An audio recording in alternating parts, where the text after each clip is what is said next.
Boa tarde, bom dia. Meu nome é Patrícia Garcia. Eu sou cônsul no Consulado de Cuba, aqui em São Paulo, Brasil. Então, Cuba, oficialmente República de Cuba, é um país insular, localizado na América Central, com capital em Havana. O território da ilha compreende mais ou menos mais de 110 mil quilômetros quadrados e está localizado entre o Mar Caribe, o Golfo de México e o Oceano Atlântico aberto. A população de Cuba tem aproximadamente mais de 10 milhões de habitantes, sendo Cuba o terceiro país mais populoso nas Antilhas. A língua oficial é o espanhol. A religião predominante é o catolicismo, a fé cristã. Mesmo assim, temos que ter em conta que, no caso de Cuba, muito parecido com o Brasil, aconteceu um processo que nós chamamos o sincretismo religioso. Cuba é uma república socialista unitária. O presidente da república desempenha as funções de chefe de Estado e chefe de governo e ele é eleito de maneira indireta por meio da Assembleia Nacional. O poder legislativo em Cuba é precisamente através da Assembleia Nacional da República.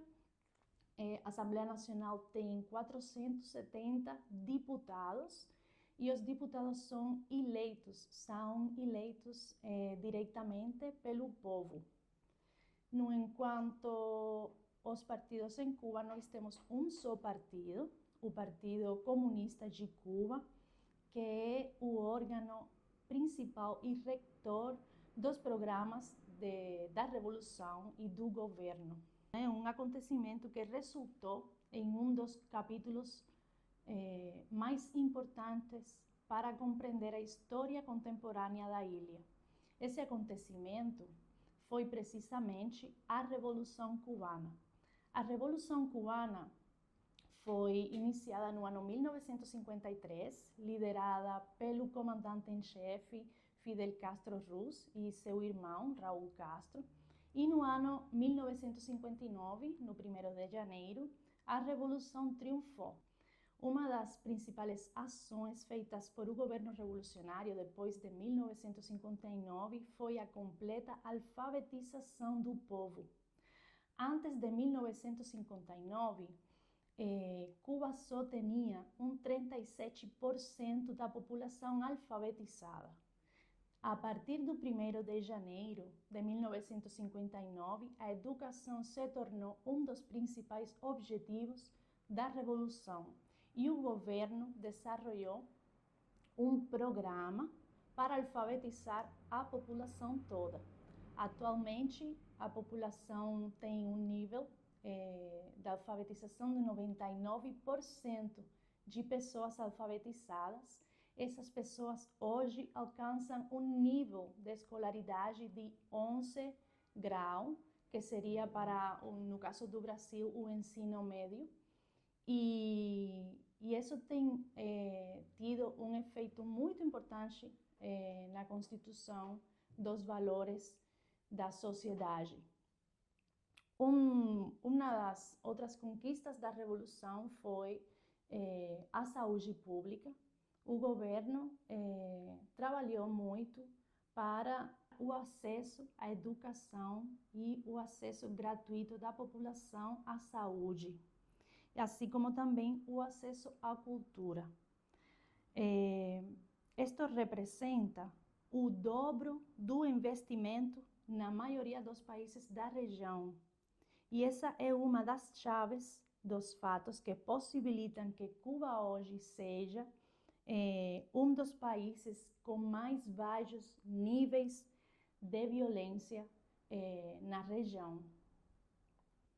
Agora, com o triunfo revolucionário e a mudança do sistema político, devido à nossa posição ideológica dentro do sistema, os Estados Unidos demonstraram que não estavam de acordo, né, com o sistema implantado.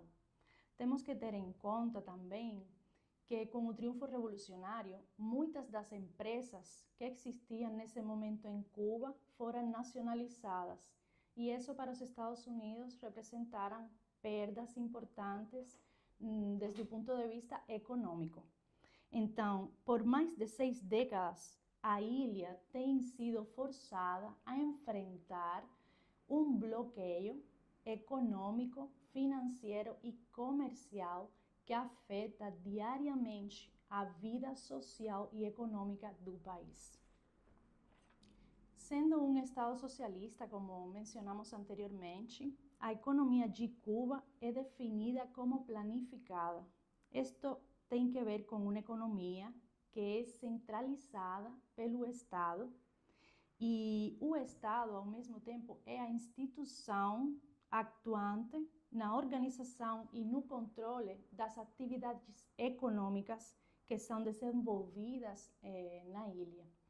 A empresa estatal socialista é o principal sujeito de economia nacional e cumpre suas responsabilidades sociais, junto com os novos atores econômicos, entre os que podemos encontrar cooperativas agropecuárias, cooperativas não agropecuárias e micro, pequenas e medianas empresas, todas de capital privado. Os principais parceiros comerciais de Cuba incluem China, Espanha, Venezuela, Rússia e Brasil. E Cuba, ao mesmo tempo, forma parte de diferentes organizações, organismos internacionais.